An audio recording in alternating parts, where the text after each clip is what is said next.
एक आदमी और उसकी पत्नी चिड़ियाघर घूमने गए।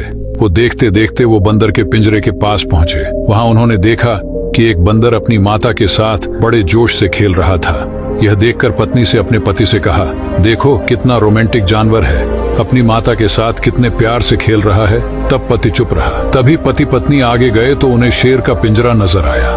वहां उन्होंने देखा कि शेर और शेरनी दूर दूर बड़े आराम से बैठे थे। खामोश शेर एक कोने में अकेला बैठा था, जैसे शेरनी का कोई अस्तित्व ही नहीं हुआ।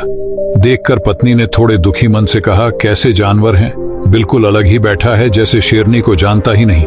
इनका आपस में बिल्कुल प्यार नहीं लगता। तभी पत्नी को एक पत्थर दिया और कहा, इस पत्थर को जरा शेरनी की तरफ फेंको। और जैसे ही पत्नी ने शेरनी की तरफ पत्थर फेंका, तभी शेर दहाड़ता हुआ अपनी शेरनी की रक्षा के लिए आगे आया।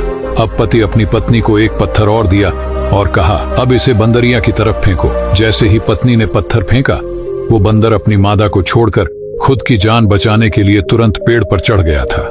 दोनों जानवरों को प्रतिक्रिया समझाते हुए पति ने अपनी पत्नी से कहा, बंदर की तरह झूठे और असंवेदनशील लोग अपने खोखलेपन को छिपाने के लिए अक्सर इस तरह के बाहरी दिखावे वाले रोमांस का ढंग करते हैं। वहीं इसके विपरीत शेर की तरह लोग हैं जो दिखावे से दूर तनाव मुक्त होकर अपनी जिंदगी आराम से जी रहे हैं। और आज के समाज में हमारे आसपास बंदर ज्यादा है और शेर बहुत कम है।